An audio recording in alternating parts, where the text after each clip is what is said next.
everyone. Welcome to the Nintendo Prime Podcast, episode 60. Whoa. Holy crud. I never thought I would live to see 60. Yeah. Wait. Years old, that is. Wait. I'm not 60 yet. Yes, we are back this week. It is actually our full regular crew after Darren was bragging about how he wasn't going to miss a podcast for a while, and then he missed one last week. Welcome back, Darren. I did. Glad to be back, though. That's for sure.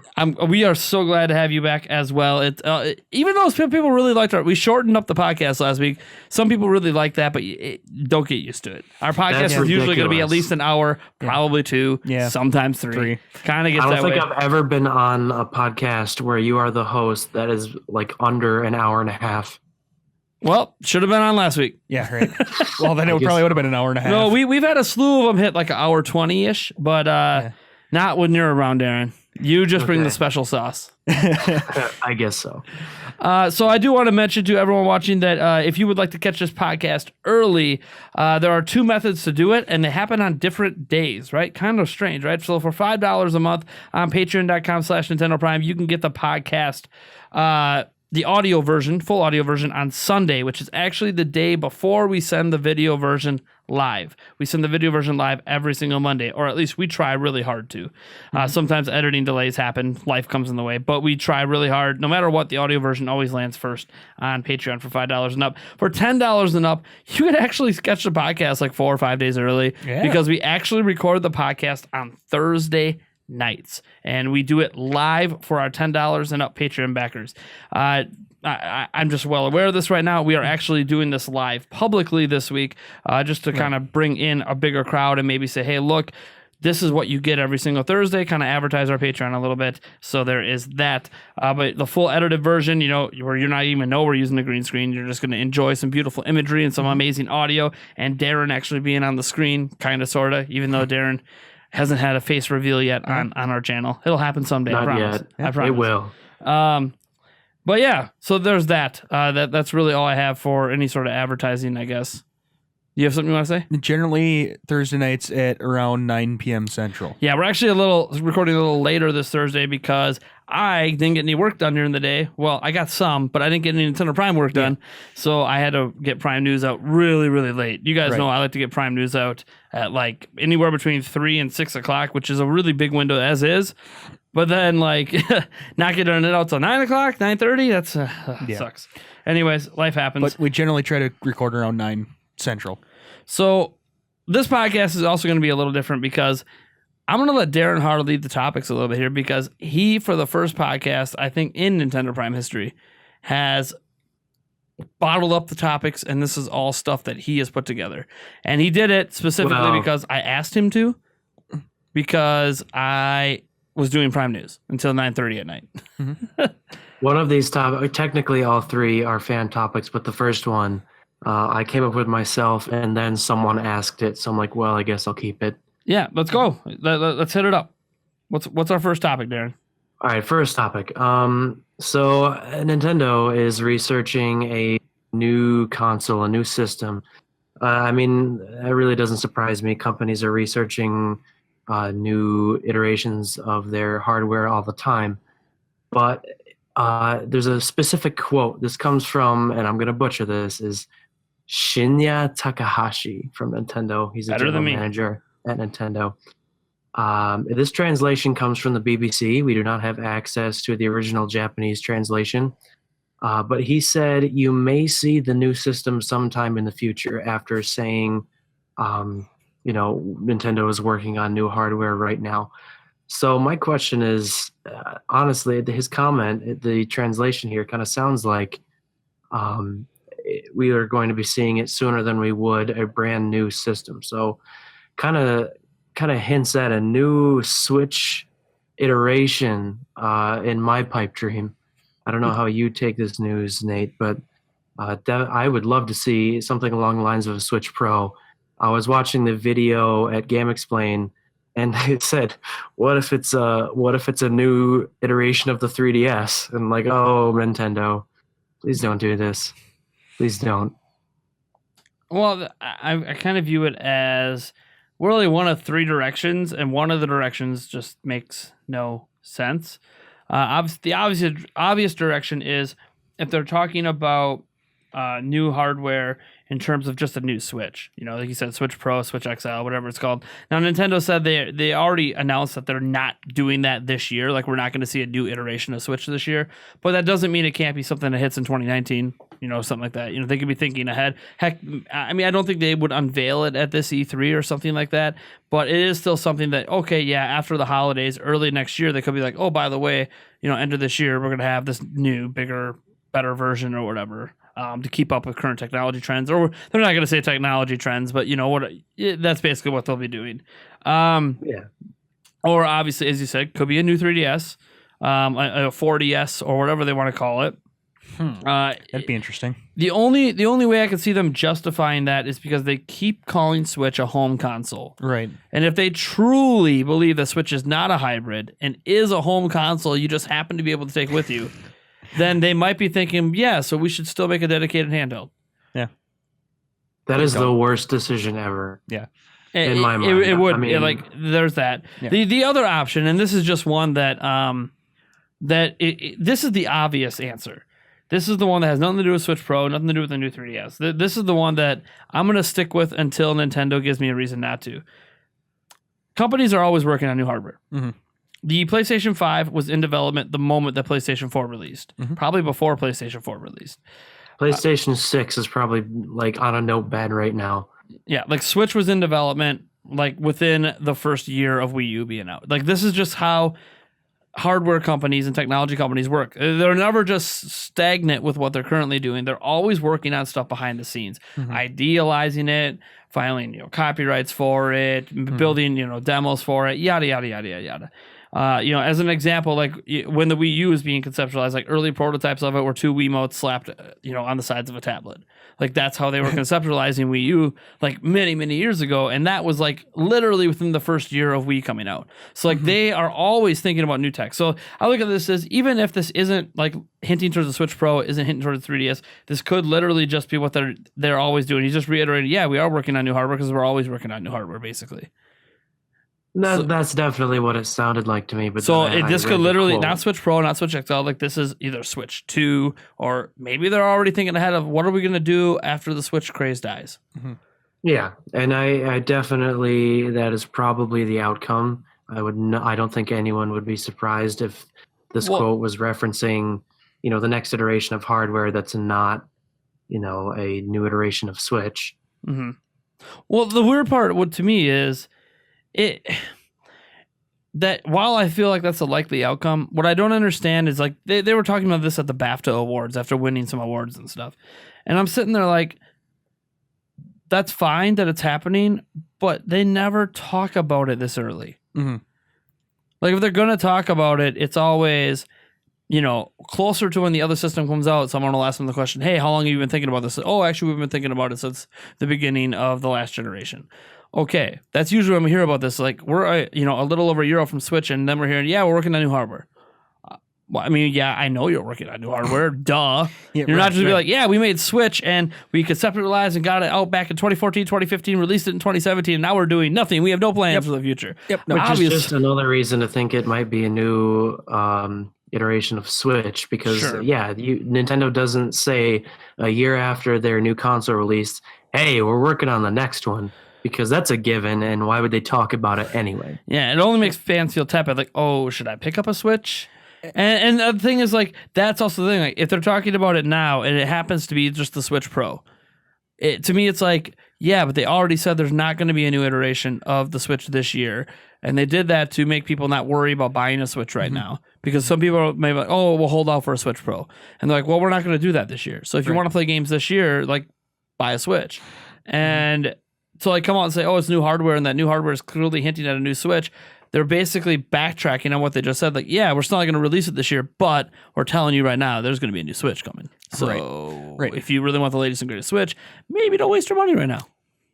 I'd also like to point out that it just says sometime in the future. Does that mean 10 years down the road, 100 years down the road?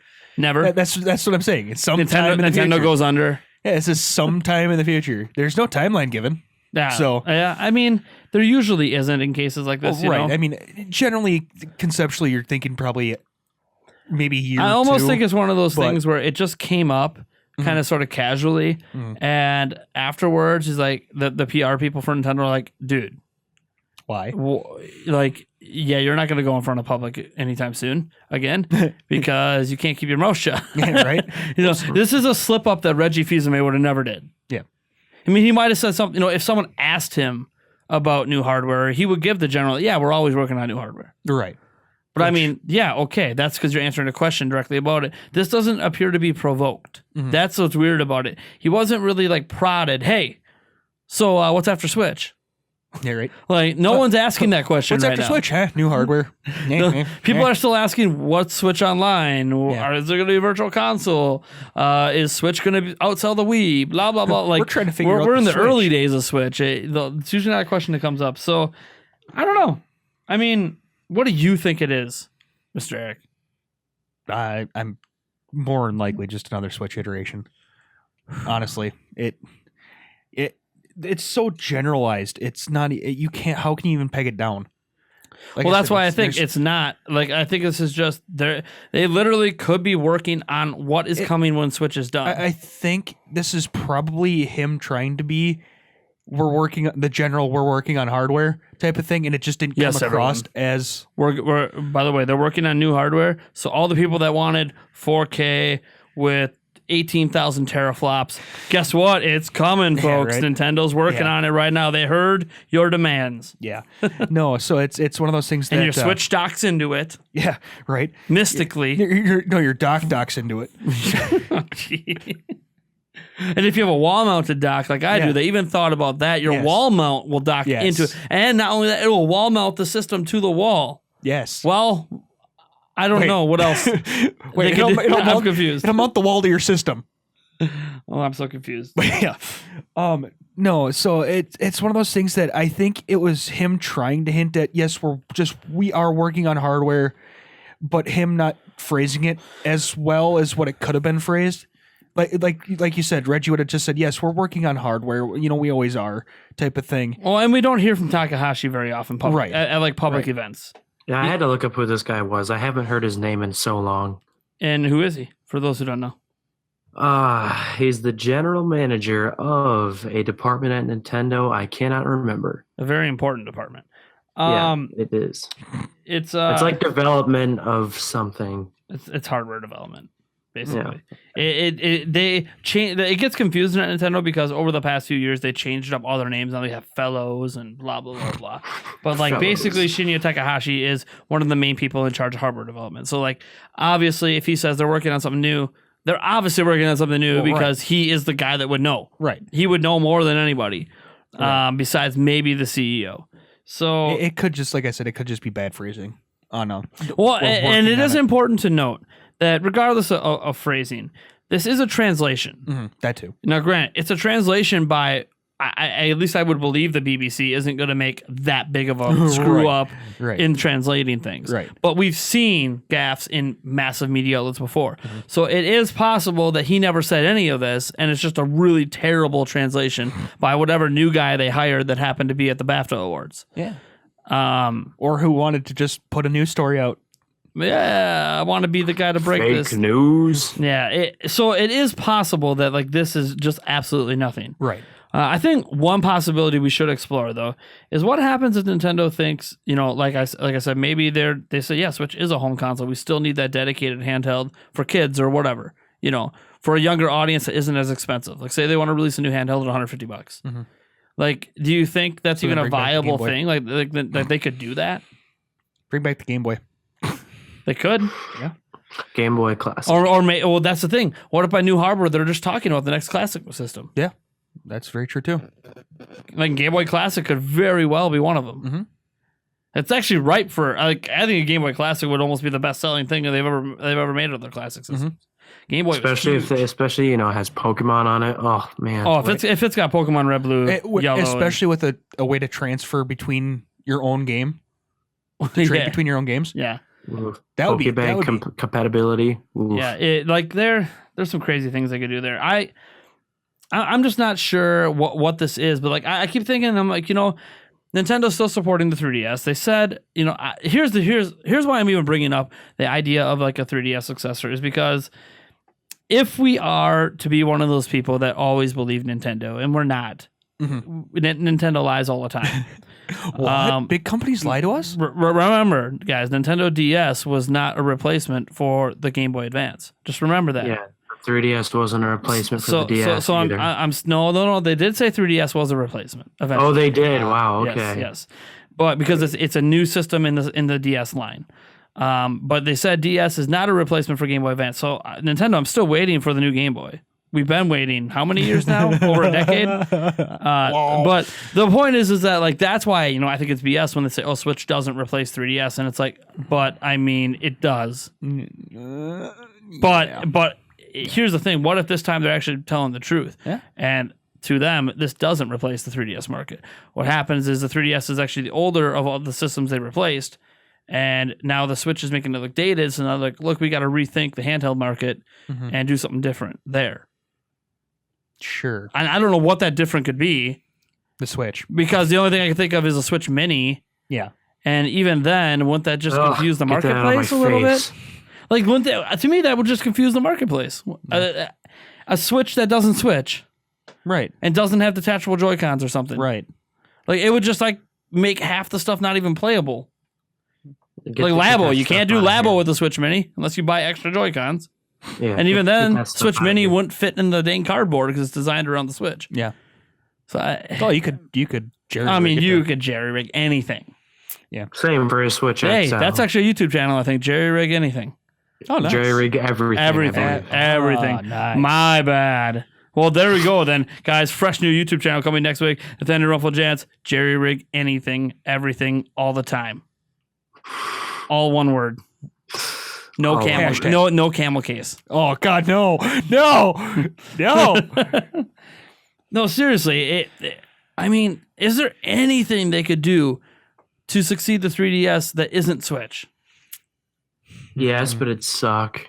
Well, let's imagine a world where it doesn't suck. What would you even want that to look like? A Switch.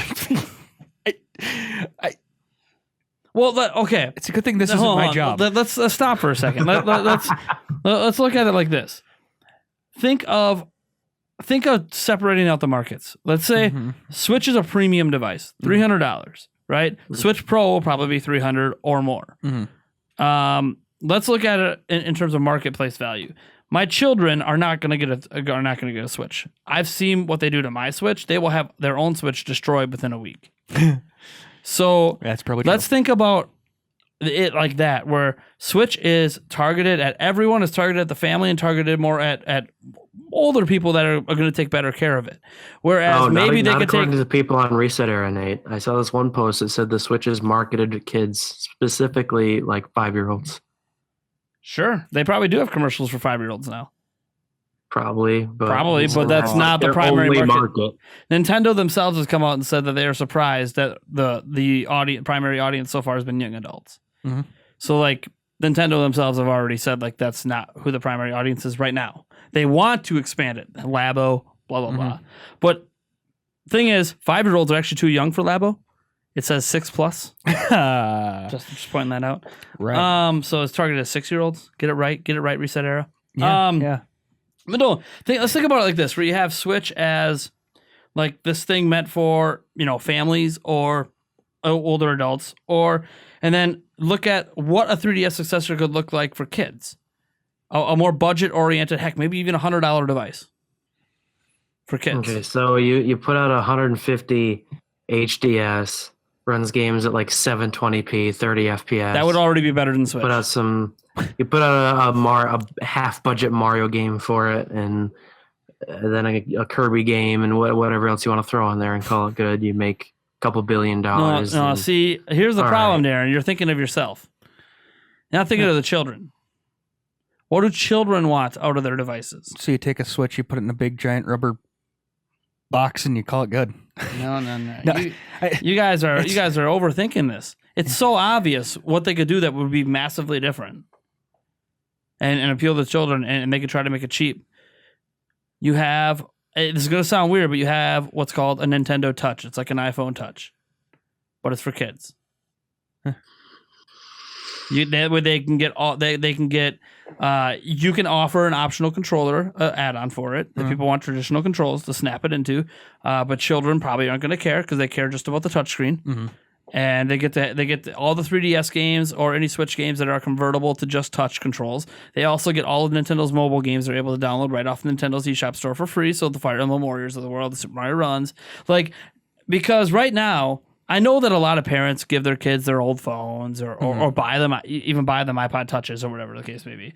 But there's also still that market of parents, kind of like me, where I'm not buying my kids anything that's remotely a phone. It's not happening. They're not getting a phone. They're not getting a phone until they graduate high school. If I need to get a hold of them, I'll put a GPS tracker that has a speaker in it. They're not even going to know about it until I yell at them for getting their butt home because they're off in Eau Claire at 11:30 at night. Yeah. I'm just telling you, my kids ain't getting a phone. And for everyone out there, all the parents out there are going to be like, but how do you get a hold of your kids? You call the adult they should be around in the first place. And if they're not there, guess who's fucking grounded? Ooh, we dropped the F-bomb. Oh, yeah. Oh, boy. This is Nintendo Prime Podcast. We can swear. I know. Anyways, just had a shot. Like the people who are watching this live, they're not shy. I swear every night stream. I know. But no, it's just a problem with society. It's like, oh man, how did we ever survive before kids had cell phones? Yeah, I know, right? It's my parents would call your parents and figure out where I am, and then find out I'm lying and I'm not there. Yeah, right. And then I get in trouble. That's just what happens. Yeah, pretty much. Because you were out puking our guts out on a field, praying you'd never be drunk again. Yes. Yeah. Naked with a goat. So it's just it's one of those things where I actually think there's a way that it would be so different from Switch. Yeah. You don't have detachable controllers that you could break or lose or break the stupid, lock system on it.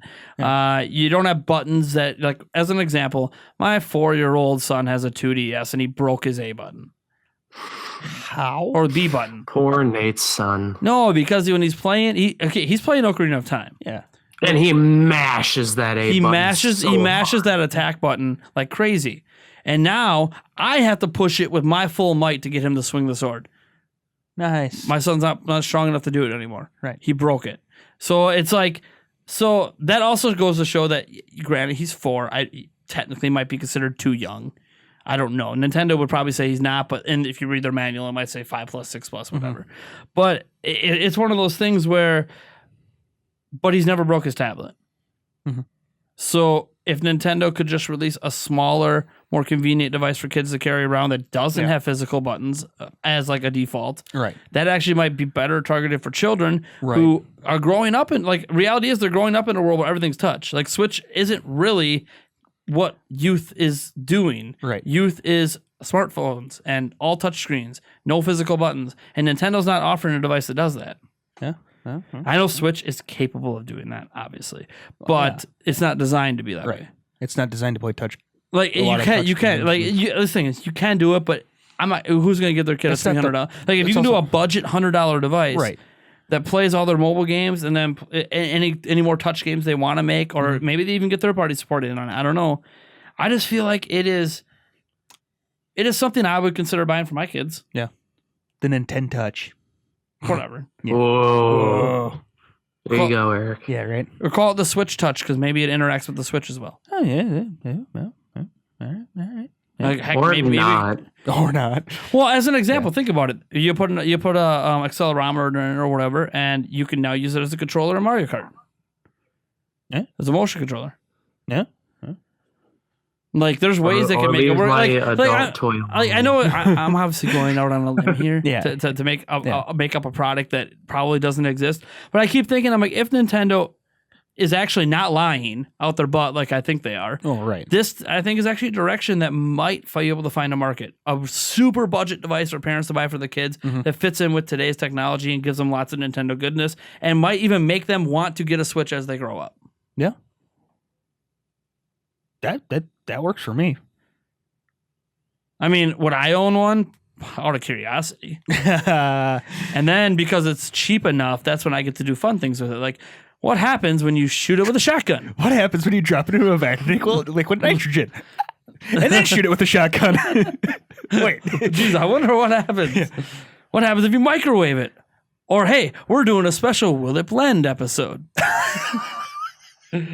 What happens when you get hammered and throw as hard as you can at the wall? Yeah, right. But it's just one of those things that I don't think this exists. But it is a hypothetical world, I think, that might be possible. Yeah. If Nintendo, like, I know some people actually want a Nintendo phone, but we saw Sony try that. It didn't really go that well. We saw Microsoft try it with Windows Phone. That wasn't a gaming phone. I know. That was just Windows. Windows was not built for phones. Yeah, I know. But I don't know. Like, do you guys have any feedback? Do you even think that's a viable idea, or am I just making stuff up to make stuff up? I would roll my eyes so hard they'd probably fall out of my head. But it's not for you, so it doesn't matter. You can ignore it even for exists. me, but I don't think there's enough parents out there who would justify getting this Nintendo Touch for their kids rather than a smart device. Rather than a $500 smart device versus a $100 device that if your kids break it, who gives a crap? Okay, I've never owned a smartphone that costs more than $500. Yep. But let me tell you, parents aren't going out to the store to be like, you know what? Let me buy that $300. What? We actually had an alert that didn't blow our ears out. That's because we had the volume turned down on the mixer. Holy cow! No, that's because, as an example, when I'm thinking, oh man, you know what? My kid is 4 years old. They don't need a cell phone, but they want a smart device. You know what I'm going to do? I'm going to go out and spend $200 on this piece of junk Nextel smart device that's meant for, I don't even know, whatever the unlimited $45 plan is, which, by the way, you can't end up downloading the apps until you activate the phone. You can't activate the phone without buying the $45 plan, which makes it into a cell phone. What is there a parent even doing this? Yeah, like, right. Is there a market where parents are like, you know what, my kid's 4-year-old, let me go buy him a cell phone? Yeah, right. No, they're gonna get their kids the $99 Fire tablet from Amazon for Christmas. They're not gonna get them the Nintendo Touch. Why not?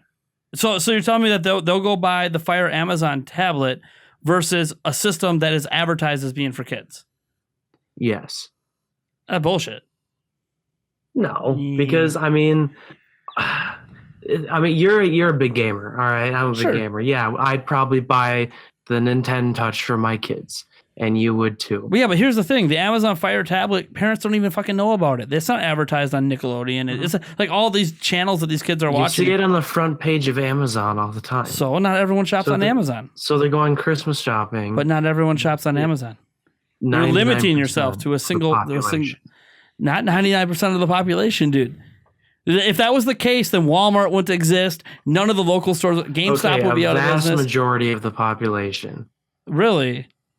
You're gonna have to at least once in their life. You're gonna have to give me some facts on that. And I'm not like I'm an Amazon shopper, but like I'm dead serious that like eBay is a huge deal. There's a whole bunch of online places to shop that is like Newegg for PC stuff. Like I'm telling you, man, Amazon is not just because it's the biggest online retailer. It's also an online retailer, which means you're cutting out half the market that doesn't buy online in the first place. And then you're saying that they own the entire online market, which they don't. According to the recent statistics, by the way, they only own 45% of the online market. So you're going to cut out 55% of the online market. Okay, so 45% of the online market is going to see the Fire tablet on the front page of Amazon every other week. That you realize that if they're going to buy a smart device for the kids, are they going to buy this weird Nintendo Touch thing that they don't know about, or are they going to get their kids a smart device? Are they going to get their? Are they going to get already help them run? Hold on. First off, they don't know anything about the Amazon Fire tablet until they click on it and look at it and see what it is. They know it's a tablet. Yeah, and they'll see the Nintendo Touch thing and they'll know it's a tablet as well.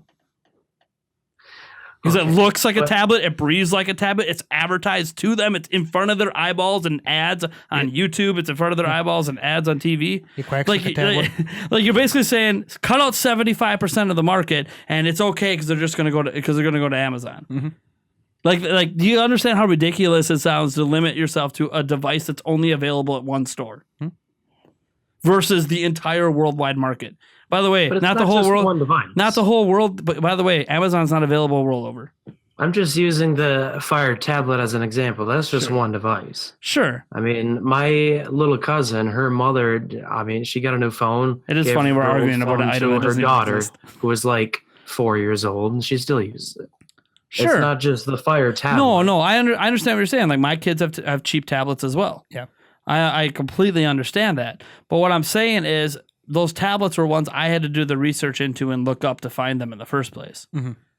Versus something that is being advertised to my children. So basically what you're saying is that advertising doesn't work. So my kids, when they see that toy on TV, they don't want it, even though that's what they ask for all the time. So you as a parent might be like, oh, I'm just going to get you this Nabby tablet. I'm going to get you this Amazon Fire tablet. I'm going to do whatever. As your kid's sitting there yanking on you, I want the Nintendo Touch. Mm-hmm. I want to play Mario. I want to play Pokemon, blah, blah, blah. Like, as your kid is sitting there yanking on you because guess what? Advertising does work. I have 3 children. I'm well aware of how well advertising works on children. If it didn't work, we wouldn't be doing it. Exactly.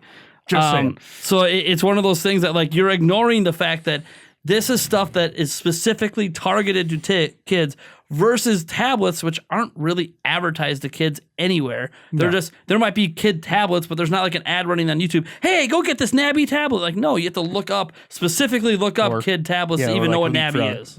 Leapfrog. Or Leapfrog, yeah. Leapfrog, yeah. But again, buddy. even Leapfrog doesn't advertise itself as a full-on tablet. Right.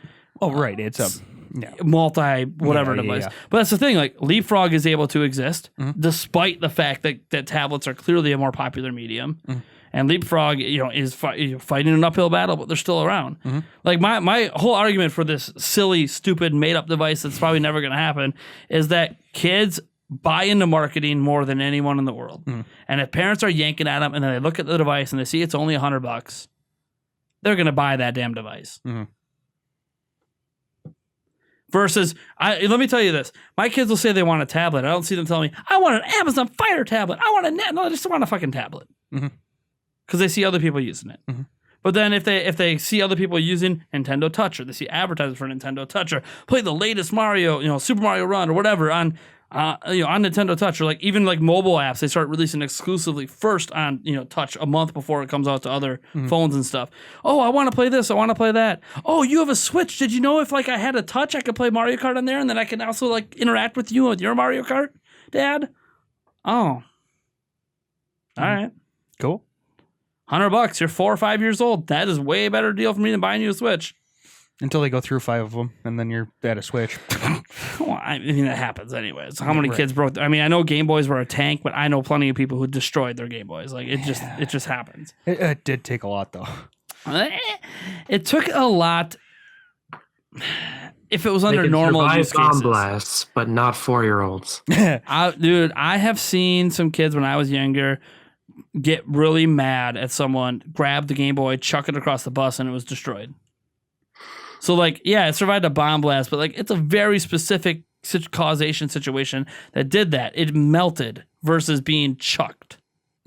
Okay? Like, none of the internals were affected. It was just the outside. That's why it was able to survive that bomb blast. It's kind of like when people always tell me, oh, the Switch is super durable because it survived a 1,000-foot drop.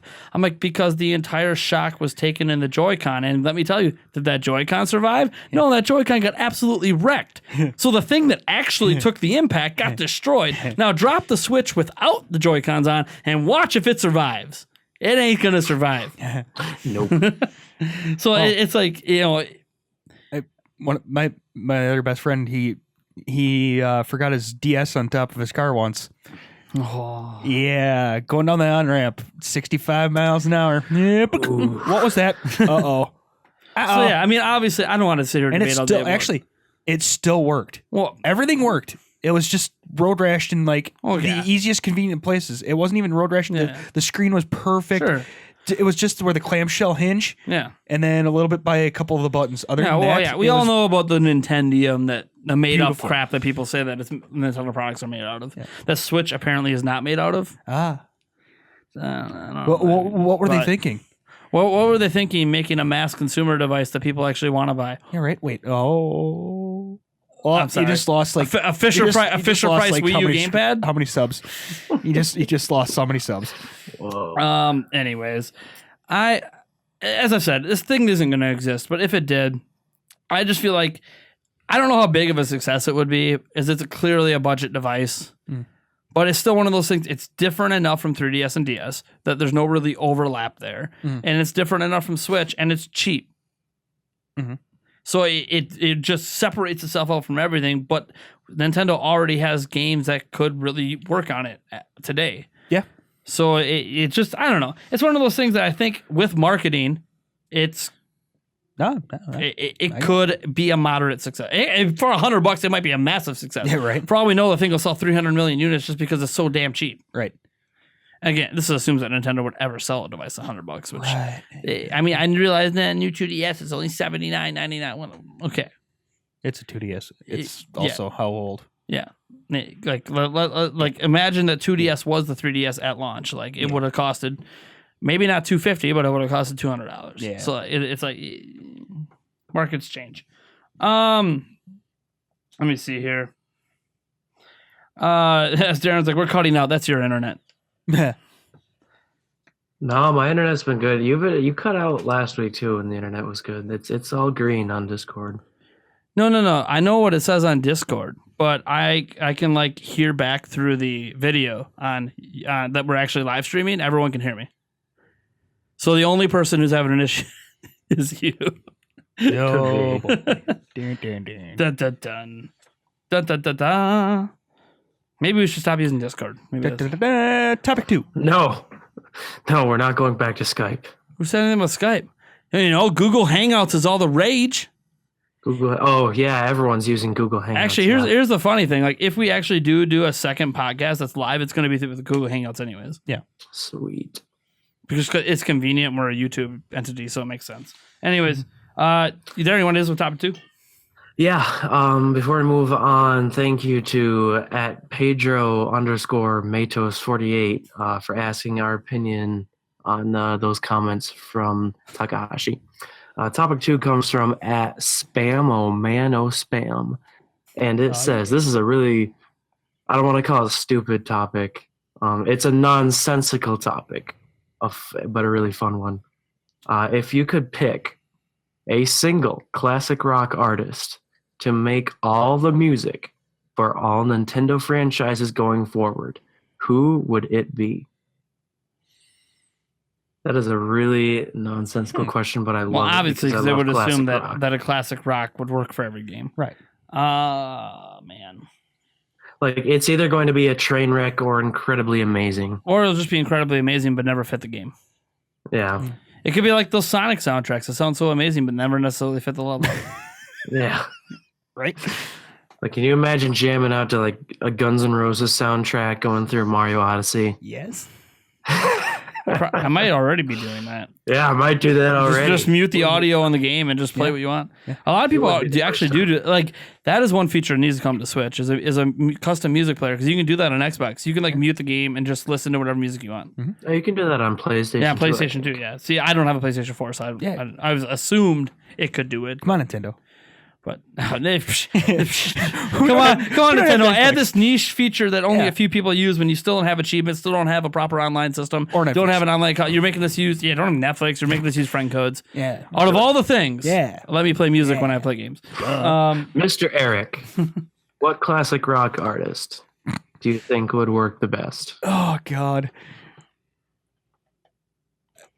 I want to say Nickelback just to piss everybody off. That's not classic rock. That is not classic rock. Well, okay, define classic rock. Right? Because to us, like 90s and stuff, like dude, that's like 25 years ago. Yeah, right. Okay, I'm talking like 80s. Okay, 70s. so you're talking 80s rock. 70s. 70s and 80s, let's say. Because we're at the age now that classic would like include Metallica, the 90s. Guns N' Roses, AC/DC, Van Halen, Aerosmith. Yes. But some of those still play today. Yeah. Yeah, but when they were in their prime. I know. So, wait, Guns N' Roses isn't still in their prime? How dare you? No. Have you listened to Chinese Democracy? No. I don't listen to rock. It sucks. I don't listen to rock, so. I do. I just wanted to say it to piss people off. Granted, I actually like Nickelback, but. Well, so do I. I just wanted to excuse to say Green Day. So. There you go. That's why I wanted to include the 90s. I couldn't remember if they were around in the 80s. No, I don't think so. All right, Their heyday was 90s bands if you want. No, it's fine. I will go back to the 80s. It's okay. My answer is going to be beautiful. So it's called. How do you go wrong with Journey? Oh yes, You, Journey. you can't go wrong with Journey. Get the band back together. Come on. Yeah, right. Let's go. Journey would be nice. I could be Styx, I could Boston. be slashing through some Bokoblin hordes, jamming out to Journey. Sure. That'd be nice. Nate, Oh, I'm interested to hear your choice. you could actually hold on. Sorry. If you could pick a single classic rock artist to make all the music, what's that YouTube video that's like just 5 hours of silence? I don't know. Well, A that's YouTube what I video. would pick. I know it's not classic, but it's classic in my mind because whenever someone links it to me, like this is what all the game music should be in this game, and it's just literally just it's nothing. It's the director gets up there and he goes to direct and nothing happens Oh, I think you're talking about what is it? 5 minutes and 20 some seconds of whatever. Yeah, the music is the crowd.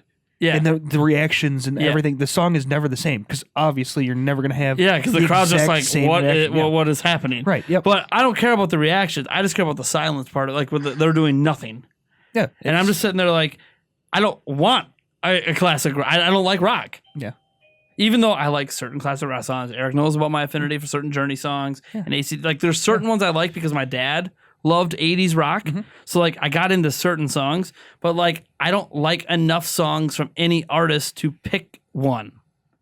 There's not a single artist that I actually enjoyed even one entire album of Ooh, that hurts. because I'm not a rock guy. Yeah. And like hurts. anyone who watches our live streams knows, I'm not a rock guy. I don't pay attention to rock songs.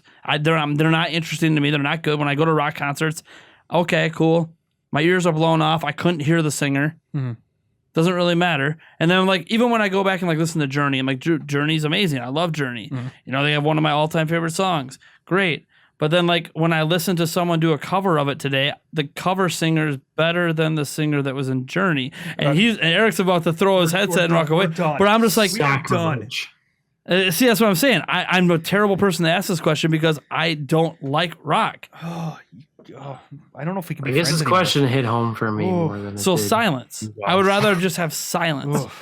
And just the background Okay, noise. there you go. There's your answer. Nate would rather not have a soundtrack at all. No, take an example. Rather Breath of the than Wild. a classic Get rid of rock all band. the subtle music and just have the background noise. Yeah. I'm good with that. If a game can't be entertaining based on the noise happening naturally through the game, then it's a terribly designed game. Don't be reliant on the music. I know music can help with mood. Yes, I'm not devaluing music. I am devaluing classic rock. Ooh. And you just lost more subs. Yeah. Lost my son. You like what you like. I hate country. I hate I knew heavy that. metal. Yeah. Oh, Even though there's certain Kill country me. songs I'm okay with, I can tolerate. Like for some reason I'm okay with Cruise. I don't know why. I just am. Again, we can't be friends. You and I know that we have different tastes. Oh, We disagree on comedy music. And we agree on certain, well, there are certain classic rock songs that we absolutely love and adore. Yeah. Like a certain one from Journey that we like to listen to yeah. pretty much anytime we can. But every time you put it on, I'd rather have the version sung by that one guy off American Idol. Because I think he had a better voice and did it better. No. I'm gonna end this right here. I don't know if I can listen to Nate crap on classic rock anymore. It's not that it's bad. Everyone has their own taste. Yeah. I am No, I a got pop you. guy. I like pop music. Okay, we can't be friends. But Darren, this isn't news. Backstreet Boys. Right. No, I know. Like I've NSYNC. never, how long have I known you? I've Jason never known this Derulo. about you. Honestly, I was actually gonna say I was going to hold this to the end, but instead of this whole classic rock thing, just make a all the games just straight boy band music. I'm down. I mean, I was down going to with say that. Michael Jackson, but he's not rock. There you go. Still, That's the problem. yeah. We're limited to a genre that I'm not a big fan of, that I don't want in my games. Okay, Nate, if you could pick any band in the world, like a well-known mainstream band, like from pop, country, rock, whatever genre you want, artist, what artist or band would that be? I'm torn. Because it's either Backstreet Boys or Boys to Men. Ooh. I say Yes. Backstreet Boys. But I love them both. Yeah, but Boys to Men was Both the bands are still singing to this day as a group. right. So like they're still around, still not as relevant because that kind of pop music isn't as popular anymore. Like as a solo artist, Jason Derulo is my favorite right now. So like I would want him to do everything, but he's not a band. That's a solo artist. I said artist or band. I'm pretty sure you just said band. No, you didn't. I made sure to say artist. Oh, okay. Well, Jason Derulo is who I would pick, but that's because I prefer his music over everything right now. Yeah. Okay. I get down to some Jason Derulo, not gonna lie. Dude, it's amazing. I like to dance. I can't dance to rock. I can dance to pop music. I know some people say, you can dance to rock. Okay, headbanging is not dancing. Curtis. It's one move. If all you have is one move. Nobody knew the moves. Nobody knew the moves. Like, what was that one? No, man, you got your moshing. Yeah. Okay. You got your jump up and down. Basically, you have. I've had more fun in mosh pits than I ever have dancing. So you have your headbangs, and then you have your mosh pits, which cause serious injuries. Yes, they do, and I adore them. I've been in a mosh pit before. I got stomped on. I'm like, this isn't fun. Who willingly throws themselves in a mosh pit to get wrecked? Unless you're the big 7-footer that no one can knock down. And you're just everyone bounces off of you and you step on them. Right. I've been knocked down before. But did you get up again? But did you get up again? Yeah. And they never could keep you down? Yeah, because whenever all the mosh pits I've been in, whenever someone falls down, everyone stops what they're doing to pick them up.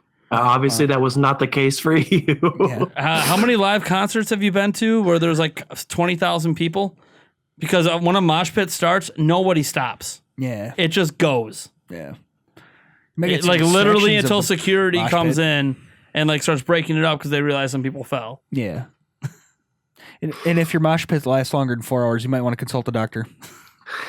I mean, I'm not trying to like. It's just like when I say I hate country, right? Like I'm not insulting people who like country.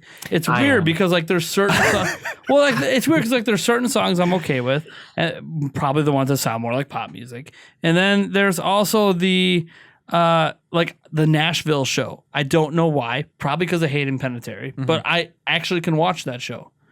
And I'm okay with it. And I'm not really that annoyed. Granted, a lot of this is made up country songs that aren't real. But they still sound like country songs. But for some reason, I'm not bothered by it, probably because I don't have to hear it every day, right? It's not. You know, like some people's complaints on radio is that you hear the same songs all the time every day. Exactly. That's just it's not the same song every. But like, every I don't get episode. annoyed by it when it's music I like. When it's music I don't like, well, if I only have to hear it once, who gives a crap? It's only once. Yeah. I can listen to a song once.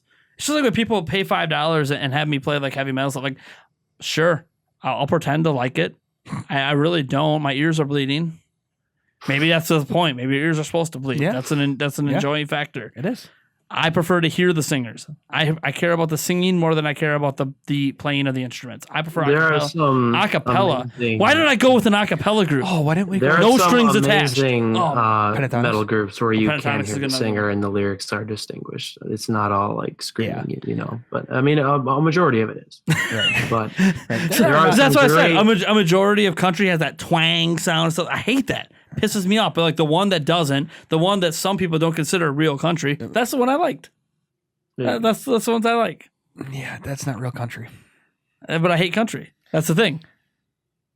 So why wouldn't he like fake country? That's what I'm saying.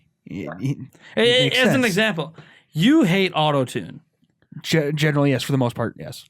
I hate it for people who pretend they can sing good. But clearly they're using Autotune because that means they can't really sing or they can't. Maybe they can hold a tune for like 2 or 3 notes, but they don't have any range. So the Autotune helps give them range or whatever the case may be. I mean, every artist out there, by the way, is using Autotune when they do professional studio recordings. Well, right. That's why if you actually hear any artist sing live and they're really singing live, it doesn't sound as good. Because they're not because they want it to be perfect, right? And most people can't sing. In perfectly. those cases, I'm fine with it. But people who clearly like are a lot of R&B artists and stuff like use Autotune, like Chris Brown, for example. You hate Chris Brown. Lots of reasons that I hate Chris Brown, but Autotune is something that he does a lot for almost every song. And I don't actually give a crap about Autotune as long as the artist isn't pretending that they're good at singing. I don't give a crap about Autotune. Doesn't bother me. You want to sound like a robot? Fine with me, man. I was an Apple 65 fan. You give me that robot sound. Well, right. It depends on how it's done and whether it pisses me off or not. It's just like some people that get mad every time DJ Khaled yells, DJ Khaled. I'm like, I don't know. All right. Yeah. I don't know. I've kind of grown immune to that. It's just like Jason Derulo has to say Jason Derulo at the beginning of every song. I'm Jason Derulo. Yeah, we know you're Jason Derulo. Thank you. Thanks, In case I was forgetting who I was listening to, thank you. And like, of course, DJ Khaled's going to yell DJ Khaled because he's not a singer. He's a DJ. Yeah. So the only way he can get recognition is to yell DJ Khaled. Like, Yeah. I get it. Yeah. I mean, how else are you going to get recognized as a DJ in today's world besides yelling your name when you're doing a mix? Sure. Yeah. Oh my god. This is true. I mean, seriously, how many DJs do you can you guys even name? Well, DJ Khaled. I can name all the local ones. There should be at least one other you guys can name. I'm actually drawing a blank on his name, but I know who he is. All right, here we go. Cadence from Club Penguin. Yes. Yeah. Talk about real ones. Not I imaginary. met her in Club Penguin. Yes. Yes. I was thinking. She is real to Darren. I was thinking Yeah. of Deadmau. Deadmau. Okay, if you're, He's like the most famous one in the whole world, I think. I mean, DJ Khaled might have passed him in terms of how he's known because of how many songs he appears in. Mm-hmm. But I know Deadmau is like one of the most well known. Mm-hmm. Those are the only two I know though. When I think of like DJs specifically, besides like if you know like a local one that works at your rocks, like who aren't really DJs, they just play music. They don't actually mix anything. Yeah. Like I know one named Drew, who's gonna get married to one of my good friends, Nikki. He's a DJ. He does his own custom mixes, but I don't like his music. So Oh. you know, they know it's not my kind of music. It's kind of rave kind of music. And don't get me wrong, I've watched. He actually does live streams of it once in a while. I watch. I'm like, for rave music, it's all right. Mm-hmm. And it is kind of cool, like when he brings in all the black lights and they're doing all this crazy stuff. Because there's an entertainment factor to it. Oh, It's for cool, but it's kind of like. But after like 5 minutes, I'm ready for some new music. But yeah, that's kind of like the thing. Like, how many DJs do we really know? I don't know. And we're way off topic, but that's because I don't like the topic. Right. Well, I mean, Darren still has yet to give his. Yeah. What? Give me your classic rock artist. Okay. Little backstory. This is one of the bands that got me into music in general, and specifically rock, which led to metal because I'm a big metalhead. Okay. Back when I was like 10 years old, I started listening to AC/DC, and they're my all-time favorite band. So I would absolutely love to have a video game soundtrack be recorded by AC/DC. I don't care if it suck. I just want to know it exists and experience it because that would make me so happy. Even if it sucked, I could still laugh at it. Okay. Nice. I like it. I like it. All right. I think this last topic, after I just pissed everyone off, we're all about to piss someone off. This is going to be great. We're going to lose so many subscribers. You know what? Here's the thing. We say that every time, but then we just gain more. Hey. Yeah. So you know what's happening? We are gaining more people that agree with us than disagree. Or the people that disagree just don't listen to the podcast. And there's that. Okay, topic 3 comes from @TDome85. And it is, what is the worst Nintendo franchise? This is gonna ruffle a lot of feathers. I don't want to take all the hate here. Well, you're gonna take all the hate anyways. Yeah, this is true. You're gonna just take this conversation. No, I'm gonna let you guys. Eric and I will give our franchises, and people will be a little mad, but then you'll just blast crap on some beloved franchise for 20 minutes straight. I know it's gonna happen. Maybe. I haven't actually decided yet. I'm debating between 3 different franchises right now. So. Pokemon sucks. Here's why. No, guarantee that's not even in my consideration. Okay. Oh, God. Eric, why don't you go first? Oh yeah, thanks. You're welcome. Why? Because you didn't have one picked either? I have to say it is funny. I know I'm not supposed to be reading the comments on this, but it is funny that RoboP says that, we're gaining subs while Channel Awesome burns to the ground. Oh. Not going to get into that drama, completely unrelated to our podcast, but Channel Awesome, they got some big no-nos happening over there right now. They're a really huge channel, so we'll see if they survive it. They probably will. Everyone does. All those big channels somehow about that. If Logan Paul can survive Suicide Forest, Yeah, there's that. I'm sure they can bounce back from Suicide Forest Gate. Yeah. Oh gosh. All right. We're avoiding this because we don't want to get some real hate. Well, no, I'm avoiding this because I can't think of one. I mean, even if it's not one you hate, it's what you dislike the most. Like, it says worst. It doesn't mean you can't like it. I know. It's just basically your least favorite. I know. Like, you think of all the Nintendo games you played. Like, what was the one franchise that you're like, eh? God. The keyword is franchise too. So like, I know. franchise means it has to have let's set parameters. It has to have more than one game to be a franchise. So you can't be like, oh, 1-2 switch. Like, there's only one. Right. So it's not a franchise.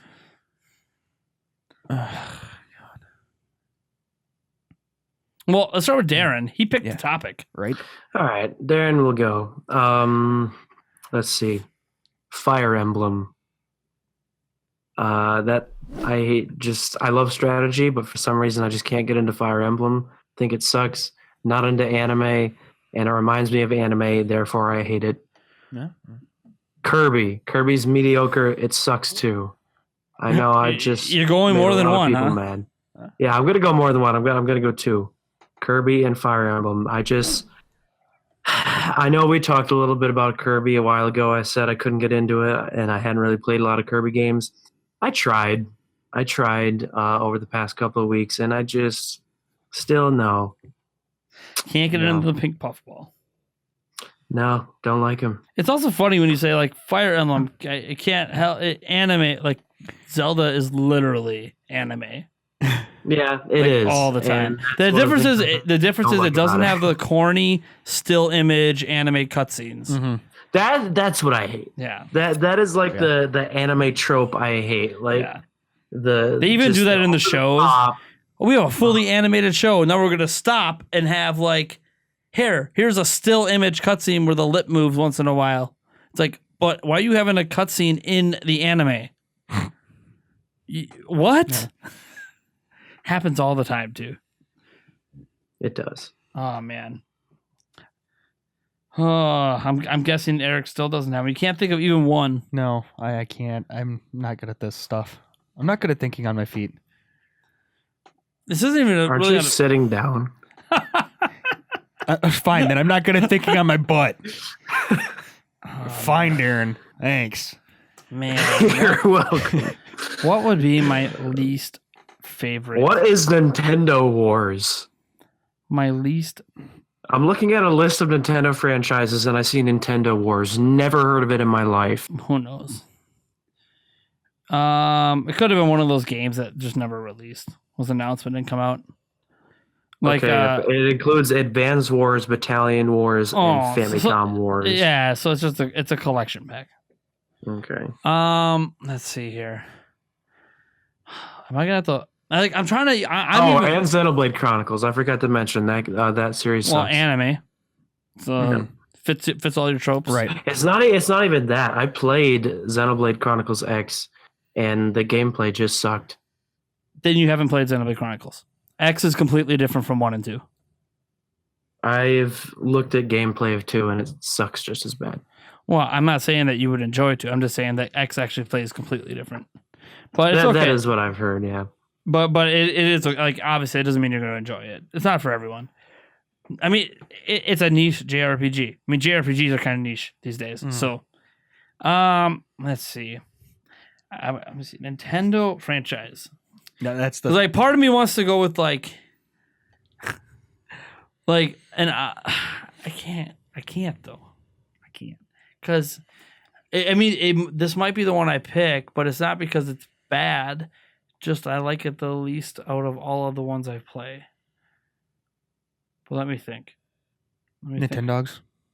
No. I like Nintendogs. That's the thing. It's easy to cop out with like Nintendogs or like the Wii line of games. Mm-hmm. But like I don't know. Like I don't think when this question was posed by TDome85 on Twitter, they're like, oh yeah, they're just gonna talk about the obvious. Mm-hmm. You know, the family oriented games.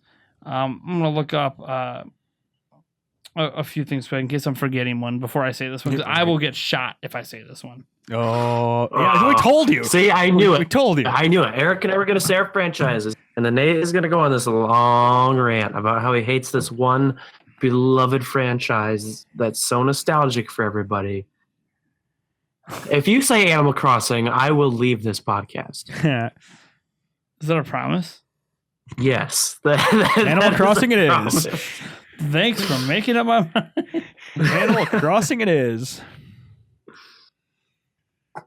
Oh, man. I'm really torn between two. Just say the two. One's F-Zero. Ooh. I would agree with you on that one.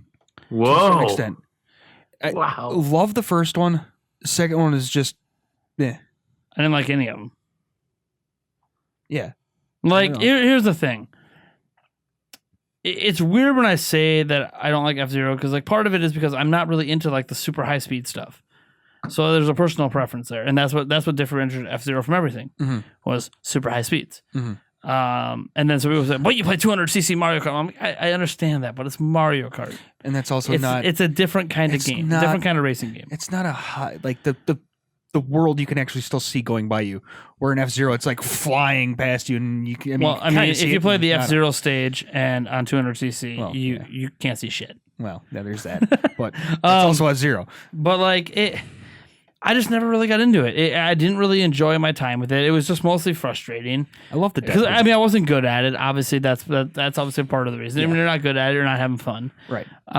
It's not one of those games that like you could just suck at and still have a good time. It's really one of those games you got to be good at. Hey, you take my phone. You have your own. No, I don't. Dead. Well, too bad. The other. Hold on. I better unlock it for you because it's a facial recognition. Oh, smart devices. There you go. Oh, God. Actually, it might have unlocked for you because I'm at home. I think I have it set to automatically unlock at home, which is a dangerous thing. Yeah. So there's that one. And it's not, I don't have anything against it.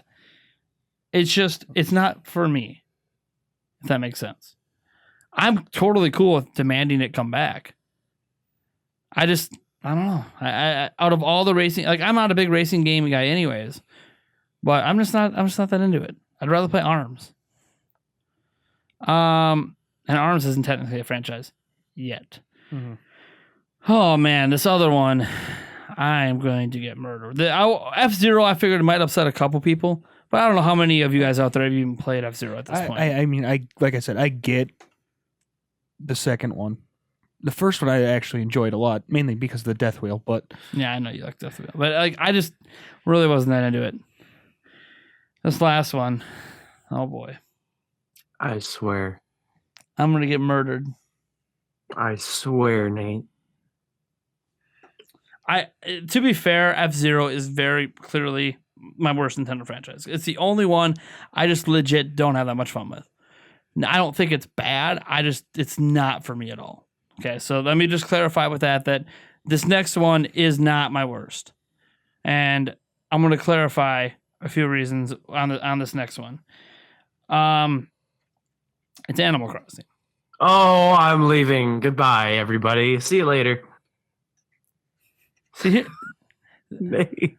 Oh, I thought you actually left for a second. No. I was like, thanks for being a prime example of someone who can't accept others' opinions. Right. Here's the thing. I'm still here. I'm interested to hear why. Okay, so here's the thing. I'm like legitimately curious. Yeah, it's a little bit similar to the Pokemon thing with me, where like the first one on GameCube, I think it was the first one on GameCube, loved it. The first one was on N64 in Japan, but GameCube in the US. Do I live in Japan? No. So fuck you. Okay. So, interrupting he doesn't like your game and he doesn't like you. How do you like that? So no, I was the GameCube one I like a lot, or at least I did back then. I felt it was just such a unique game to me at the time. Like I had played The Sims and other games that sometimes get compared to it, but it was just unique with the animals and the quests. Because you don't really have quests in Sims. It's just kind of you live your life and you do whatever you want, kind of thing. Whereas like they would give you tasks and you always you owed Tom Nook and blah blah blah. Like it was a really novel, neat concept. And I liked it. And I manipulated my in-game clock because, it's life. I'm not always there when the events are happening. So I'd force the events to happen. That's life, Nate. Sometimes you gotta miss stuff because you have a busy But guess schedule. what? This is Animal Crossing and it ain't real. Do whatever the hell I want. You're supposed to make it real. Whatever. I do what I You're want. supposed to be immersed. How can I be immersed if I am too busy to be there for the immersion? Sounds like a you problem. It really wasn't a you problem when I could adjust the game clock back then. Anyways, so that's obviously one of my number one complaints in the later Animal Crossing games is it made it really hard to adjust the clock to enjoy the events. And I understand why that's the case, especially now that there's online stuff and they have global events and it affects other players sometimes. Like, I get it, but it's still one of those things where I'm like, but here's the deal. Like, on July 4th, I'm too busy. I have a family. I have a life. I can't participate in these events when they're happening anymore, because when those events are happening are always holidays and stuff like that. And it's like, yeah, and I got a family to raise. So I can't sit down and play Animal Crossing for 3 hours on a holiday. But what I can do is when I finally have a free weekend, turn the clock on my system and actually enjoy the holiday events. And the thing is, like, it's such a minor complaint, right? Because, like, it's a fundamental part of Animal Crossing. They never intended you to mess with the your system clock and change. Like, I understand that I was doing it unintentionally, but I was doing it unintentionally to my own personal benefit. I don't play Animal Crossing to play with others. I don't give a crap about playing with others in Animal Crossing. I don't care about showing off my house like some people do. I just care about taking over the town, becoming mayor, paying off my debts, living in my own little world. And in my own little world, it's Christmas every day. Not always, but I did do that for a little bit on GameCube where I'd reset it to Christmas all the time. But like, there's that. Like, the issues I have with Animal Crossing are more or less that I just don't enjoy it as much as I used to. And I'm not exactly sure. Like, I play Pocket Camp. I realize Pocket Camp is not the greatest example in the world. Go play New Leaf, whatever. Like, New Leaf's like the last good Animal Crossing game. Because, that's just like saying, oh, I played Amiibo Festival. Like, okay, like, come on. But like, I'm playing Pocket Camp, and it has a lot of the same things I remember from Animal Crossing, right? You're collecting, you're doing quests, you're not necessarily paying off a debt per se. You're just building up your campsite and doing things. And then I went back and I'm like, you know what? I'm gonna go watch some videos of the old GameCube one because that was my favorite one. And I'm like, you know what? A lot of this stuff is just the same. And I think my issue with that franchise, and it's probably the only franchise I have this particular issue with, is that it's just too samey. Like, you progress all this, you invest hundreds of thousands of hours, then a new one comes out and you got to do it all over again. It's almost like, just like why I'm not really interested in Hyrule Warriors Definitive Edition. It's like, I've already done it twice. Why would I do the exact same stuff again a third time? And that's what it kind of feels. And I realize this isn't saying they don't add new content, new quests, new characters, new things to do. They obviously do. Animal Crossing is one of the most popular franchises. But even more so than Pokemon, it just feels too samey to me every time. Like, I own New Leaf. I legit owned New Leaf and invested like a couple dozen hours in it. And I'm like, okay, I've done all this before. It doesn't feel new to me. Your cycle, almost ironic. Your cycle of days, you're just kind of doing the same thing over and over and over again. Like, despite the new elements, it's not like Zelda, right? Like, Zelda tries to reinvent itself almost every time it comes out. Now, I understand that there's some sameness to it and this and that, but like, it's different enough, and it's also a type of game that I enjoy more, right? Like, I'm not that big into like these. I don't want to call it a casual game. I think does it a disservice for what it is. But I can't think of a better way to describe it. Like, it's a laid back game that you play whenever you feel like it, and you manage a town. And I'm just not that big into those games in the first place. But I still really enjoyed the first time around.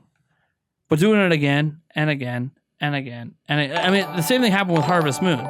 I loved running my own farm the first time, but then again and again and again, and it's like, okay, well, I've been doing this. I was only so many times I can grow a carrot and have a good time. Only so many times I can milk a cow and have like you're just doing the same thing again. And some franchises are. I mean, that's not a bad thing, obviously, because it's still popular. But yeah, it is one of those things that sometimes certain franchises, for me in this case, do get stale because they're just too samey every time. Zelda, as I said, it's just been really wonky to me, especially over the last like 10 years. Like they've just done so many different things with it. But even then, for some people, Zelda got too samey. You know, Ocarina of Time and Twilight Princess are too much alike. Some people complain about that. But like, are you ignoring Oracle of Ages, Oracle of Seasons, the Minish Cap, and all the games that came in between? Like, there was other games that made me not think Twilight Princess was too samey because I had played all the other games. So I think that's just where I kind of stand with it. Like Pocket Camp, in a way, is a bit of fresh air, in that it's different because you're on vacation and you're still doing similar tasks, but for slightly different reasons. And I'm okay with that. In bite-sized chunks, I'm okay with that. I still play Pocket Camp once in a blue moon. But yeah, Pocket Camp is different from other Animal Crossings, like mainline Animal Crossing games, in the fact that it's not good. Oh, snap. And here's the thing. You are someone who's going to think that because you love Animal Crossing. Right. So, like, you probably enjoyed every mainline Animal Crossing game. And I'm not going to lie. I mean, I enjoyed Pocket Camp for a couple days, but it just made me want a new Animal Crossing, a proper one more. Yeah, and see, I don't get that desire when I play it because I'm like, I don't want a proper Animal Crossing because it's just going to be the same thing I did in New Leaf, which is the same thing I did in the games before, the same thing I did in the game before that. Yeah, Pocket Camp is not for me, but you know, you would probably like it a lot more than I do. Apparently. Yeah, the thing, I'm not like Pocket Camp's the greatest thing ever. It's a very good mobile game. It's a very good mobile representation of Animal Crossing. I think everyone can agree on that. It's a good taste. Mobile game, and I don't like mobile games. Yeah, and it's a good taste. It really is. It's a good taste, and it's supposed to interact with whatever new Animal Crossing game's coming next. So is this where I throw in the mandatory plug for Tab Sports Baseball? Because mobile game? Sorry. Okay, keep going. But that's the thing. Like, I'm not... Well, people got to remember, like, when I say things like I haven't played Pokemon in a long time, and I haven't felt it's been good for a while, or I don't enjoy Animal Crossing as much as I did when I was younger, you know, nostalgia or whatever you want to call it.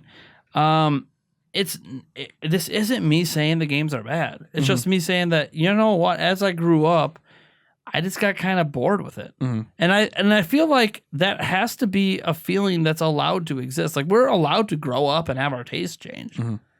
No, you must. Like, when I went back and watched the GameCube version, I'm like, oh yeah, I remember that. And man, that is boring.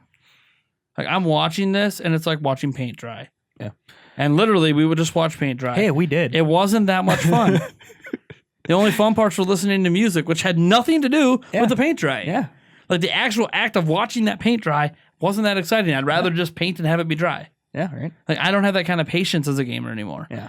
Like when Skyward Sword came out back in 2010, 11, okay.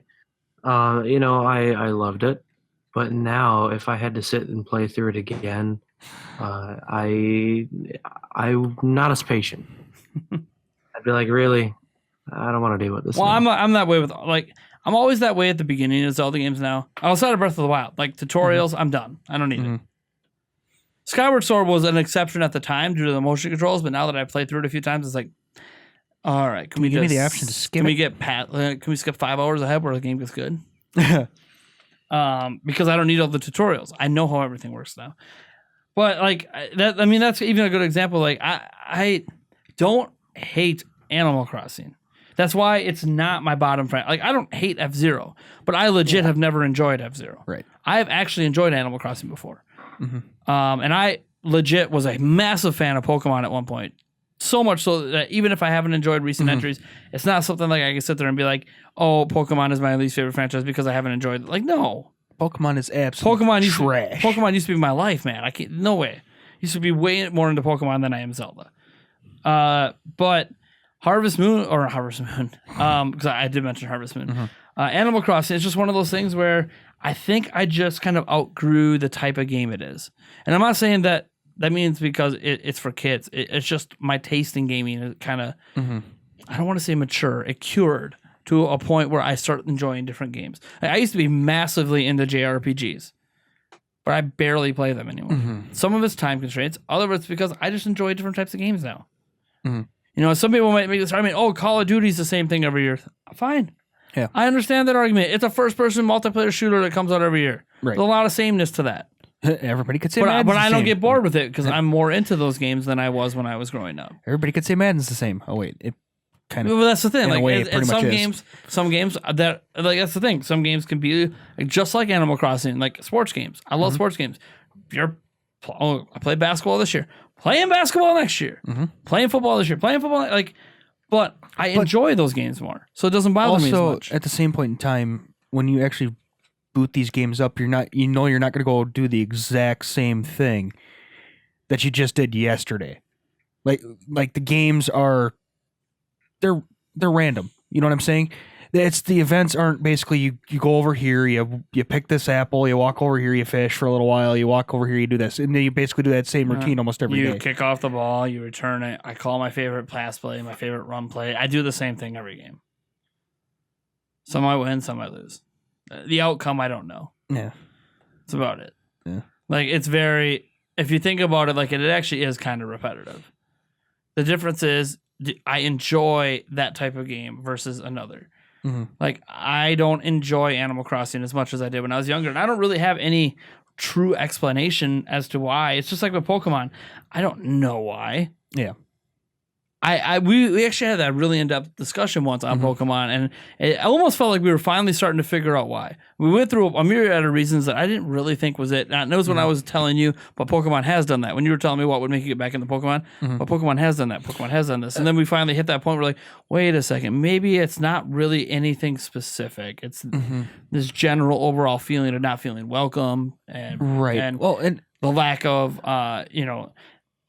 I even mentioned at the time like forced tutorials. Like I want forced tutorials in Pokemon games when you're so disconnected from the franchise. Instead, a lot of them are like, yeah, we have them, but you need to go seek them out at this one building and talk to people. And the thing is, I was cool with that when I was a kid. Yeah. But now that I'm older, I'm like, do I want my handheld more? Kind of. And it's weird because when I was younger, I'm like, no, I'm cool. Like I don't know what to do in Ocarina of Time when I'm dropped in Kokiri Forest. Well, go talk to everyone and figure it out. But in Pokemon, I don't really play Pokemon to talk to people and figure it out. Tell me what I need to know and let me play. Or don't tell me anything and then I just lost and don't know what's happening. Right. And I think so it's a difference in part of my thing was with Pokemon. I don't think I got that the one idea that you had said that Pokemon had done that I said would, probably make it a little bit better is basically have it be its own complete game. No, I'm serious. I'm dead serious. Like each new generation have it be its own complete game where it is you don't go back and catch any of the old Pokemon. You don't. All like you do Sun is and Moon. The exact new They just ones. did that. That's what I was telling you. They literally just did that. So you can't go back. No, but you still can trade anything up and into it, right? Well, but all the games are connected that way. But within the game, it's got its own Pokedex, and there's no capturing old Pokemon. You can capture all the Pokemon in that Pokedex in the game. So it literally is what you're talking about, just it still has that Pokemon Bank connection. So if you want to drag your old Pokemon in, you still can, because it's an interconnected Pokemon world. But the games themselves exist in their own thing on islands and stuff. So that's what I was saying. Like they kind of did that, and it still wasn't good enough. Because I don't think I think like with Pokemon, we get to that point where we even talked about like being able to catch all the Pokemon in one game or whatever. Right. Like. And I also think the demo didn't do it any justice. Well, of course, we were turned off by the demo, that was probably some of it. And some people thought the demo was fantastic. So it's one of those things where like the Pokemon discussion will be much more fun when Pokemon Switch finally comes.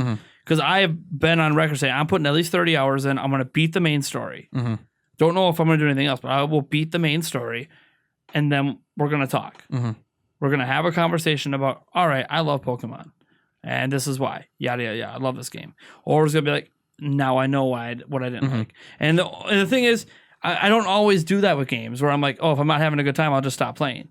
But I know that I have this innate curiosity to figure out why the hell don't I enjoy Pokemon anymore when I used to love it. Right. And maybe I'll find out, well, maybe I would have loved the older games too if I had just put the time in. Maybe I just don't like how the beginning of the game works. But because because like there's always those games that something get, oh yeah, you only got 5 hours and you should have waited. The game gets awesome at hour 15. Right. And for some people that's really annoying. And that's the thing. I don't know why I don't like it. But I'm going to find out. I'm either going to find out why I like it, or why I don't. And maybe I've been wrong this whole time. Yeah. And maybe I would have loved the other games if I would have gave them more of a shot. Yeah, it's possible. I don't know. But again, that's why I'm going to be giving Pokemon Switch a shot. That's why, even with Animal Crossing, like I could talk about all these things, but I mean, I only put, 24 hours or so into New Leaf. Is that enough time for a game like that? Not really. Not for the type of game it is. So, like, if a new Animal Crossing comes out on Switch, maybe I should play it and try to give it that Pokemon treatment. Like, let me figure out what it is about this that made me just not want to keep playing.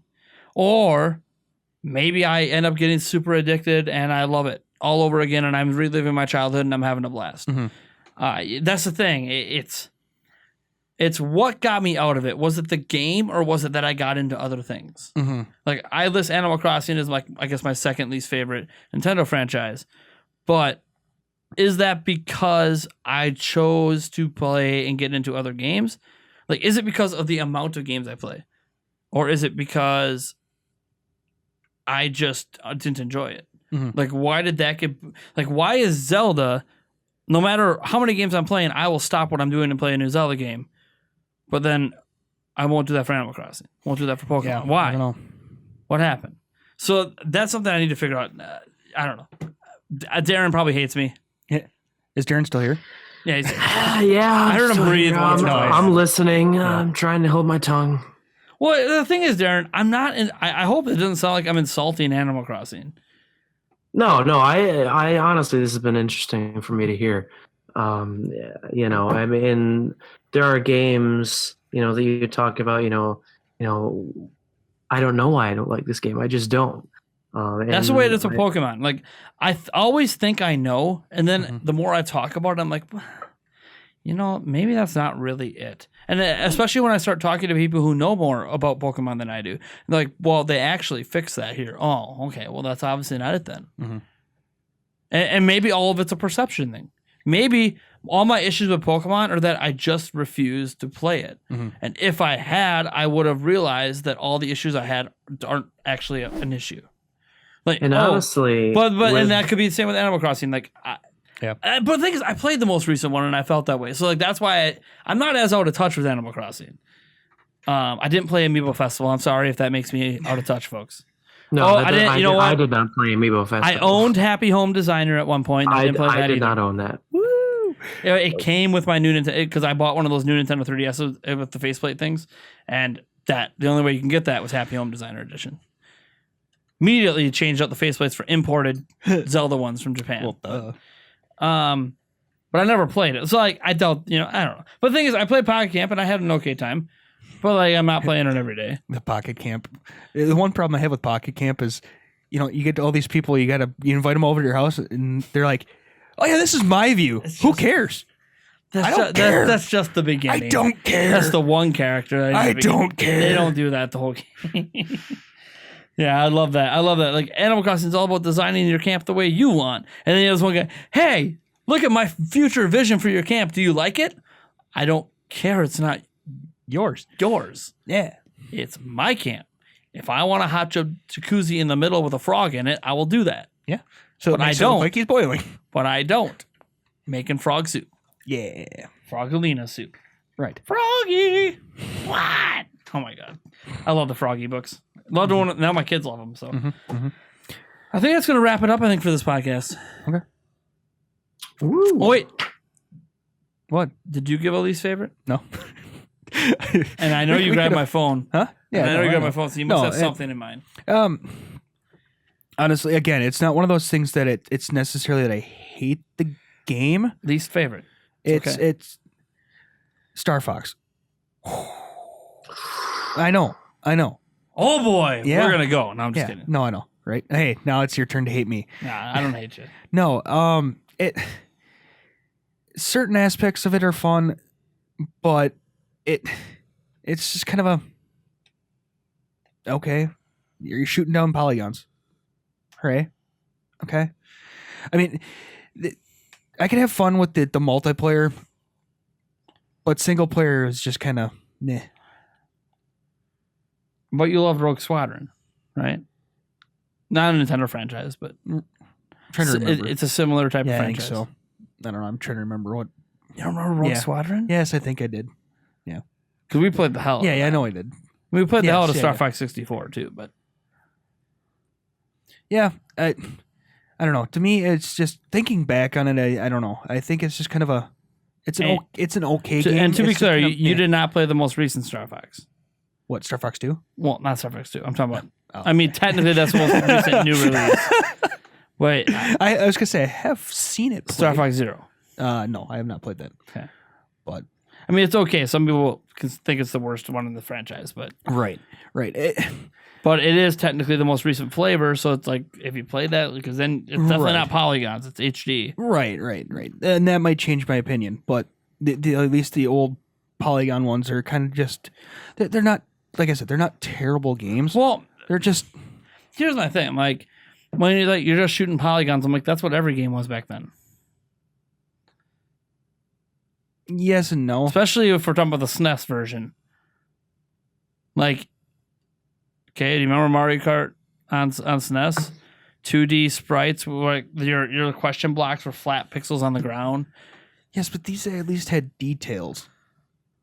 There's details in Star Fox for the time. That was intensity. Yeah. Like it was a bit like an attempt at a 3D game on a platform that can't do 3D. Right. No. I get the revolutionary aspect. of it. Okay. So let's move past that one. Because Star Fox 64 was where we played. At least my fondest memories were Star Fox 64. Yeah. Okay. That one was obviously not polygons. I mean, yeah, we know, guys, compared to today's polygons. But there was detail back then. Mm-hmm. Even all the banter between Slippy Toad, Fox. Yeah. I don't know. It's one of those things that, again, it's just kind of, I don't know if I can really truly explain it. And there's Star Fox Adventures on GameCube. I haven't played that either, but It's a really different one because you get out of the ship and yeah, blah, blah. I don't know. It's I mean, it's okay. Just like me with Animal Crossing. I mean, it's okay. yeah. I'm just trying to get to the bottom of like, what about it? Like right. the shooting it's- polygons, that's a graphical thing. right. And I think a lot of it has. I think a lot of it has to do with just because that's the one I played the most. Was on the SNES. Yeah, and it's a the game is I don't know. Well, hard to it's an explain. on-rail shooter right. for most of it. Right. There's a couple open areas, well, especially as we got to the 64 and out. Like but most of the game is on-rail shooter. Mm-hmm. I think that's Well, that's what Rogue Probably, Squadron is. From I think why maybe you might even like Rogue Squadron more back then was because, well, aspects of it were on rails. It was a lot more open all the time. mm-hmm. Like you could still fly anywhere, Mhm. you know, until you got to the outer limits and it made you turn around, just like Right, it does in Star right. Fox. So I think I mean, is there any on rails game you even enjoy that much? I don't know. I'm trying to think. Well, it's basically arcade games Yeah. Right. because Star Fox is very much built like an arcade game. Right.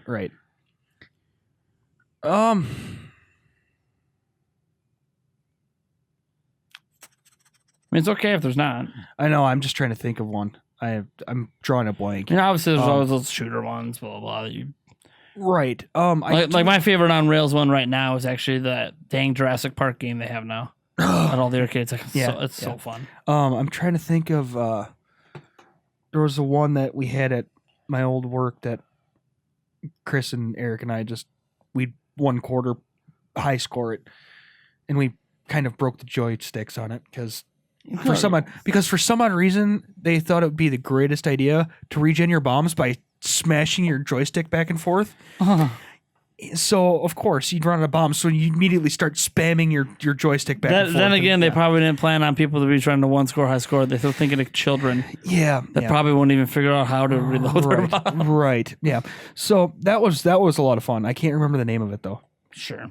But yeah, I don't know. Just again, I got I'm kind of trying to take the nostalgia goggles of Star Fox off because I do have fond memories of it. But I have fond memories of thinking- the 64 one. Right, Like thinking- it's hard for me to look at that and be like, that's not a good game. Like they remade it on what DS or 3DS. Mhm. I really enjoyed it there too. So it's like, yeah, I still liked it, but I realized like it was a lot of games nostalgia, but then also I always point out this as well.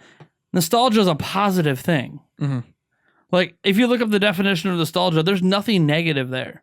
So like when people are like, oh, the nostalgia goes, it's like, so what? That means I'm basically euphoric. That is amazing. We should all want to be nostalgic about every game we play. Right. Yeah. So I mean, it's gamers obviously. Oh yeah, it's not really as good as it used to be. I'm like, no. Here's the thing: you probably were never nostalgic for it because you didn't enjoy it back then either. I mean, I enjoyed it back then, still enjoy it now. Yeah. But I get it. It's cool. Yeah, it's cool. It's kind of hard for me to explain, but I can see it in my head, and it's just kind of it's just like with Animal Crossing. Like, I don't have anything negative to say beyond the difficulty of changing the time clocks for my own personal taste. But beyond, like, I don't have anything bad to say. It's just I either outgrew it. It got too repetitive. I can't quite pinpoint it, but there's just something about it. I'm like, I didn't really enjoy New Leaf that much. I didn't really enjoy anything since the GameCube version, and I probably have nostalgia glasses there, but whatever. Yeah. I don't think it's a bad IP. It's more popular today than it's ever been. Yeah. I just technically Pokemon is not more popular today than it's ever been, unless you count Pokemon Go. Technically, none of the games have sold as best as the old school games, but it is what it is. Pokemon Go is the one exception. Like Pokemon Go, I would count Pokemon Go. It's part of the franchise. Yeah, I mean, it is part of nothing's ever been bigger than Pokemon Go. Right. Well, nothing will probably. I mean, Nintendo's not going to get 300, 500, a billion players. I don't even know what it topped out at, but it felt like a billion on Switch. Yeah, they're not going to sell that many. So, all right, I think that's going to do it then. I think we're good. I want to thank Darren obviously for showing up. And providing the topics. He leaned heavy on the fan topics, but you know what? That is okay. It is okay to lean heavy on the fan topics. We haven't had a lot of good fan topics in a while because people don't submit them. So that's a good time for me to remind you guys that you can submit fan topics to Nathan@NintendoPrime.net, or I'm going to toss this out, Eric@NintendoPrime.net. There you go. And I'm going to toss this out, Darren@NintendoPrime.net. There you go. Now, I don't know how often you guys check your Nintendo Prime.net email. Like, you have no reason to. No, not now. Now I will. I get a notification. Yeah, okay, yeah. So, like, I obviously check mine every day. I have lots of stuff going through. But, like, honestly, if you really want your fan topic, like on the podcast, I would seriously probably email Eric or Darren instead of me. So it doesn't get lost in my... Because I have, like, tons of business emails that come in. Like, I'm dealing with one with Rav Power right now and a couple other things. So it's kind of like... First off, or tweet me or DM me.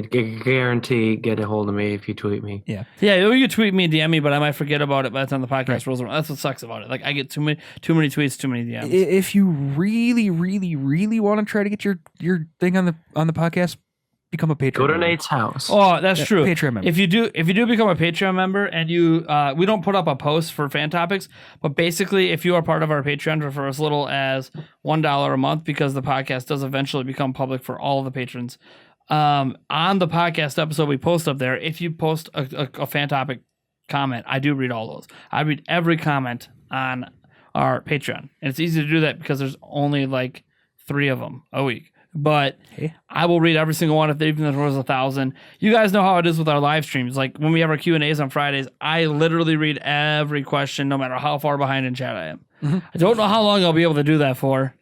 Yeah, right. The more popular the Q&As get, the the less feasible that is, because I will be answering questions from 8 p.m. until forever. 8 p.m. It'll be never ending. It's the never-ending so I'll eventually have to start skipping some, but for now everything's being read. And on Patreon, no matter what, if we got up to 8,000 plus patrons, I would read every comment, guaranteed. Because, and I'm not saying that to like lessen other people that aren't on Patreon, but we get thousands upon thousands upon thousands upon thousands of comments on YouTube. I can't read them all the time. I try to. Right. Yeah. I try really hard to read all of them, but I can't always do that. Whereas on Patreon, it's like I have incentive to make the effort because these are people that are paying for me to do what I do. Right. They're paying you to see this. They are literally paying me. Whereas other people, yeah, maybe they have YouTube Red, but I don't know if you have YouTube Red. There's no indicator to me that you have YouTube Red. There's no indicator to me, that you're even getting ads and not using ad blockers or whatever. But on Patreon, I know they're paying me at least $1. So if you're going to give me money, I could take time out of my day to actually read your comments. Right. And it's another good. And you guys know I read a lot of the comments anyway. So you guys shouldn't feel left out anyways. But and it's another good way to plug Patreon. Sure, patreon.com/NintendoPrime. Yeah, because that's the whole reason why you guys are seeing this right now. Another thing I should toss out here is we are on iTunes. I don't mention it very often because I don't use Apple phones anymore, but we are on iTunes. And after this podcast is fully edited and live and everything, we always have a link to our iTunes version. If you have iTunes, even if you don't want to subscribe to our podcast, what I would appreciate you do if you're someone who listens to it on YouTube every week and you prefer the video version or whatever, please go to iTunes and rate us. And you don't have to even give us a good rating if you don't think we're good. Just give us any sort of rating. It really helps out the awareness for our channel to have more reviews. And leave feedback as well. Don't just hit that, I'm going to give you a 5-star. Leave feedback as well. What do you love about the podcast? If you want to give us a 5-star, let us know. Yeah. Or if you want to give us a 1-star, let us know why. We want that feedback. And I do read all of the reviews all the time. Because I always want to make this podcast better as best as I can, whether it's a better green screen action, better lighting, that's just in general, but better conversation points, better guests. Yeah. Maybe I suck and Eric needs to take over the whole podcast. I need to leave. And I need to go under the table and make the magic happen. I mean, you guys let me know what you want. Oh boy. Prime things happening here. I want us to be on Google Play. That's what I want. That's where I listen to all my podcasts. I haven't figured out how to get on Google Play yet. So if you guys know how to do that, link me up, let me know. I'm sure there's a tutorial somewhere. Here's a hint. Very carefully. Very careful. Because we already have a feed up. We use Podbean. We're on Podbean. That's how you can get us on Android and stuff. You can also get that on Apple. But I use Google Play, so I should probably figure it out as well. Even though I don't really listen to my podcast back again very often. Once it's edited and up. But yeah, that's really all we got. You could follow Darren at RealDern on Twitter, as he said. He reads everything that you tweet at him or DM him or whatever. So if you want to get direct contact with him, probably the best way to do it. Yeah, if you want to send me hate mail, that's where to do it. You can also, obviously, if you have something that you really want to keep Nintendo Prime specific for some reason and don't want public to know about it because you don't want to tweet at them and you guys don't follow each other, so a DM can't happen. My DMs are open, I think. Your DMs are open? Okay, mine are not. I believe so. There's a reason mine are. I have mine open for a day. No. How about no? How about no to the 500 new DMs? Yeah. I can't have it. Oh, anyways, you can also email him, Darren at NintendoPrime.net. Eric is also on Twitter. I'm still shocked. Yeah, I know. At Emo8790. That's EMOH 8790. Also, you can contact him, Eric at NintendoPrime.net. I know. These email addresses are real tough. Well, these are professional email addresses. I know. We're legit, right? Whoa. We're legit. We're too legit to quit. No. And you can obviously follow us at Ninty, NINTY Prime on Twitter, or you can follow my personal Twitter. I don't tweet on it very often, but at Nate Jantz, and then Nathan at NintendoPrime.net. That's really all you guys need to know. I think we're good. I think that's it. I think that's peace out.